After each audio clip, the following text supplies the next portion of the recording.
Hey everybody, welcome back to Video Game. So, Tarek, it's the end of the month, so that means it's time to do our monthly software emulation news roundup. Because to say September was a busy month with a lot of fun emulation updates would be an understatement. It would be like me saying I kind of like Miller High Life versus the fact that I absolutely love it. This has just been one of the busiest months when it comes to software emulation. We've had so many updates to so many incredible emulators, some new emulators on the market as well, and just a lot of fun. I'm going to go over every single thing in September with links down in the description below so you can pick up the updates and start having a ton of fun, because when I mean this is the busiest month of the year as far as software emulation updates were concerned, I absolutely mean it. It has been great. So let's jump right into it with the new Supermodel emulation updates. We have a brand new version of Supermodel with a ton of fixes coming in. That's something that everyone has been asking for basically for years since I've been covering this emulator. There is now a UI or user interface built into Supermodel, so you don't need to go and try to find a third-party one. You don't need to install it and rig it up together. You can now just download the most recent version of Supermodel, and you're going to have that entire graphical user interface. So you can kind of work through whatever it is you want, because before, unless you downloaded one of those aftermarket UIs, which could be tricky for people both to find and install, this was an entire command line emulation platform. Now, I grew up with DOS, so I don't really mind command line that much, but I totally understand 9 out of 10 people out there just don't really want to deal with that whatsoever, and I would agree it can be a bit cumbersome even if it does work. Supermodel has just become one of the best emulators out there in my opinion, not just for arcades but in general, with all of the different enhancements it can pull off and all of the different things it can do. And because it comes with Sega Model 3 games, some of the best games ever made, not just by Sega but by anyone for the arcades in the 90s, it is a 10 out of 10 win. And taking a look at the actual UI here, I get that some people say it's not the prettiest thing in the world, but it does the job. It does the job correctly, and it gets you to playing the game a lot quicker than dealing with the command line. So maybe in the future this will get a little pretty, but for me, honestly, so long as it works, I'm really not too concerned about the visual elements of the UI, so long as you can actually navigate it. And you can 100% do that when it comes to the new version of Supermodel. There's been a lot of bug fixes, a lot of emulation updates, and of course that UI is just going to get you into the fun quicker. And even though something like Daytona 2 came out in the late 90s, this looks like a game that could have come out 4 years ago, and people would have absolutely fallen over themselves to praise just how fun and pretty it was.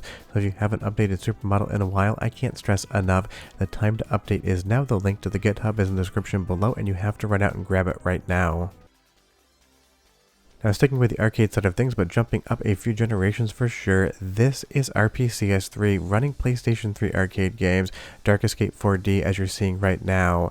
This has been incorporated into Teknoparrot, so now you're going to be able to launch a handful of these games without having to go through RPCS3 setup, because Teknoparrot will handle all of the different controls, all of the mouse inputs, everything else you need for light gun games, and the games that don't use light guns but actually have an arcade stick.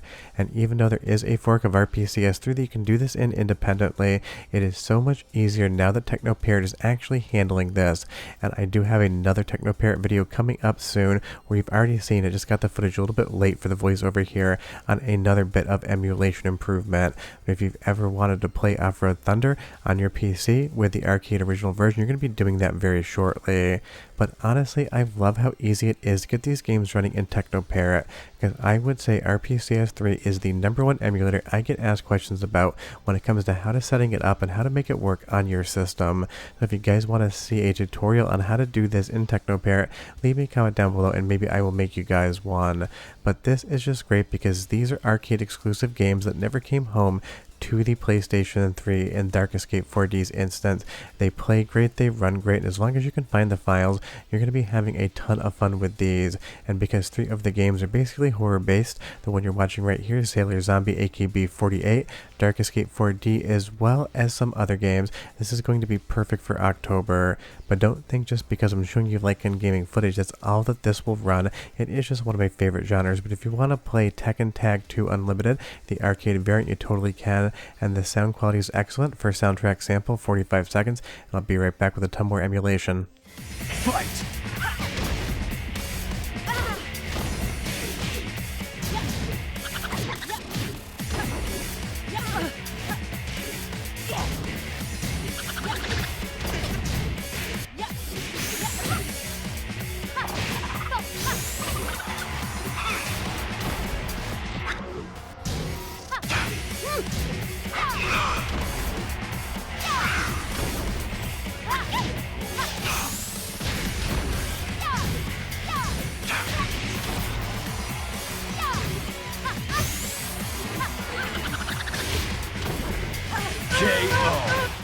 I mean, it sounds great, it plays great, so long as you have the system to actually be able to run it at full speed. And just so you know, at least for this instance, I'm an i9-12900K with 64GB of RAM, as well as a 3080 Ti, which used to be a really nice system.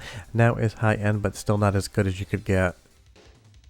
Now moving over to MAME, it was one hot month indeed, and I absolutely love what we're seeing here because we got not one but two different 3D platforms that really don't have any home releases working on MAME and getting a lot of improvements. On the Konami Hornet side of things, you got some sound improvements on some of the cadences in the music, basically getting the tempo correct.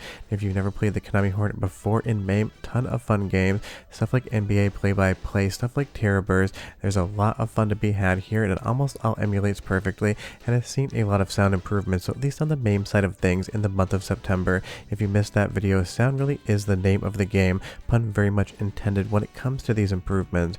And as much as I've loved the Konami Hornet and do have one in my collection, you know if you watch the channel, my heart is for one platform here this month. That is Hyper Neo Geo 64. Mesh drivers improved the audio, so now all 7 games are going to have discernible speech, discernible sound effects, and music that actually sounds like music. And Mesh drivers is working on another update for 2.8.2. I've seen some previews of the audio quality improvements, and it took what was basically an 85% complete job, bringing it close to feeling like 100% buttoned up. And considering a few years ago you could barely play these games, and then as of this year you could play them all, but they had some really corrupted audio, this is just absolutely massive improvements, and this is the type of stuff I love out of MAME, even more so than some of the other games that get updated, because these are titles that really never had home ports outside of Fatal Fury Wild Ambition. As I said in the previous MAME update video, the PlayStation 1 port is absolute trash, and I do not recommend anybody play it out there, but these are games that if you don't own the original arcade boards for, the only way to play them is going to be via emulation. So MAME is keeping the dream on these games alive. Now speaking of MAME and emulation, there's now going to be some ARM builds for Windows as well, because ARM based instruction set CPUs are definitely getting more popular out there. I asked in the comments how many people actually had them, and a lot of people had some Windows, Microsoft manufactured Surface laptops that had ARM chips, and they said they were seeing some nice improvements as well. So that is just a lot of fun, because it's not just somebody using a PC, you know, something powerful like I have for my gaming and editing PC to play MAME. It's people on phones, it's people on Mac laptops, it's people on ARM based Windows laptops. So seeing all these under the hood improvements just means we're going to have a better, more performant MAME moving forward, and that's going to make absolutely everyone happy. So it was a great month for MAME, and we'll have to wait to see what happens in October. Now moving over to the Dolphin side of things, we also saw a lot of updates, and I will leave a link to that video down below as well, because I get a lot more in depth on a lot of the changes. You'll see here, playing around with the frame rate, I can definitely tank the overall performance just because I think I'm internally rendering this at like 8K resolution.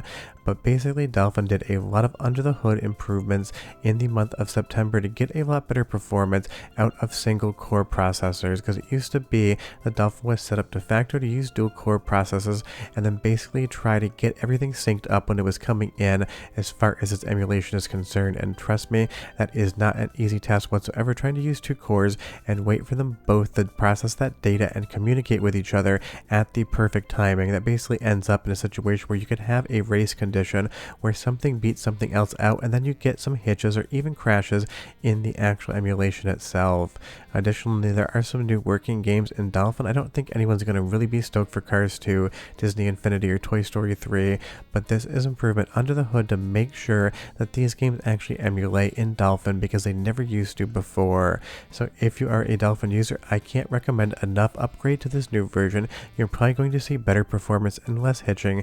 If you had any crashes in games, some of this might actually stop that from happening, because basically a lot of the bugs and crashes they were still working on all came down to that dual core timing versus using a single core. And it makes sense. Back in the day when Dolphin was getting started, dual core processors were big, and honestly the clock speeds on any single core weren't that high. But now we're in a situation where even like an i5 or an i7 or a nice chip from AMD is going to have a really fast single core on turbo, so you're going to get a lot more performance, and you don't really need to try to spread things out across 2 cores. And that's just kind of how technology marches on via time. You get better emulation with using less cores, because now that single core is just going to outperform something from like 6-7 years ago. So go update Dolphin, you're going to have a ton of fun, and we'll have to wait to see what they do in the month of October. Now, Ymir actually got a huge update as well, and I feel like in the next year or so, I'm going to make this the de facto Sega Saturn emulation recommendation over something like MedDefend when it comes to people asking me what they should use when it comes to Sega Saturn emulation. This emulator has just improved so much in the year of 2025, and it keeps getting better. And to consider this thing basically didn't exist 6 months ago, the level of progress and speed of development is staggering. There's so many fun games that you can play from start to finish, and you'd have absolutely no idea you're using software emulation and not Mr. FPGA or real Sega Saturn hardware. And the best part is there's been some sound improvements as well, so we're going into our second soundtrack sample here, 45 seconds, and then we're going to move over to something even more exciting in my opinion. But go ahead and listen, enjoy the music, and I'll be right back with a ton more games.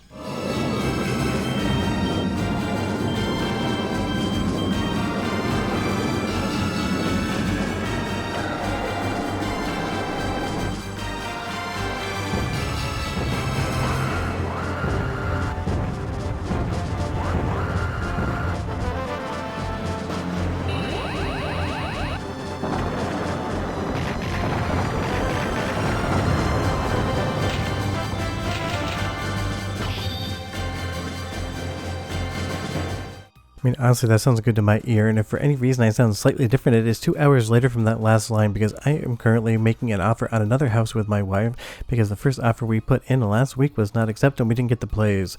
So I've basically been doing nothing but clerical phone calls all day long. And let me tell you right now, anyone who says trying to buy a home is fun probably also likes going to the dentist and having root canals performed. It absolutely sucks. These offers are terrible. It takes so much time to get them ready and about 10 minutes to find out you didn't get a house. So if you're wondering, you can leave me a comment down below and tell me did the offer get accepted or not, because I should know by the time this video goes live whether or not we got that house. But back to emulation on that complete zag, Ymir is getting so much better. Definitely download and give it a shot. Now moving over to SkyEmu, I did a video on this over the weekend. It is a quote-unquote new Nintendo Game Boy Color, Game Boy Advance, and DS emulator. It covers every single Nintendo handheld system other than the 3DS, and I guess the Switch if you want to count that as a handheld, but of course it is a hybrid. And honestly, the Game Boy Advance is one of my favorite platforms of all time. Absolutely love playing it, and it's one of those things. Any other options for emulation are always going to be good, and it's not like we don't already have great emulators out there on the open market, even though they're free for all of these platforms, but options are always good, and it definitely moves the entire hobby forward. SkyEmu got a big update in the month of September, bringing in a ton of new features, and I really appreciate the fact that this emulator basically works across almost every single platform. You're going to have Windows, Mac, Linux, iOS, Android, basically anything you would want to use, it's going to work on. And it's one of those things I always get questions on emulation videos if there is an Android version available, and more often than not the answer to that seems to be no. So if you are an Android user, definitely check out SkyEmu. I think it does an exceptional job of actually just doing the thing it says on the label. It runs the games, it runs them well, and you basically get to have a metric ton of fun. So definitely give this one a shot, and if you are using it, leave me a comment down below and you tell me how you feel about it so far. I would be curious. Moving over into the deep end of the emulation pool, and you know that's where I'm most comfortable because I am video game esoterica after all. Ares got updated again on the nightly branch, so now we have the PC Engine Laserdisc games emulating just like we did in August for the Mega LD games on the Sega Genesis side of things. And technically it's the LD ROM because it is squared, and that's how you would read it, at least if you're in Japan. But these are deep cut games. If you want to play Vajra here, you'd probably be talking about $3,000 plus for the Pioneer Laser Active and the disc. Now today in Ares you can play it for the princely sum of no more than basically free $99, and we absolutely love that. We're going to do a soundtrack sample as well because the audio quality and video quality on these is outstanding. So go ahead and listen for 45 seconds. I'll be right back with just a bit more.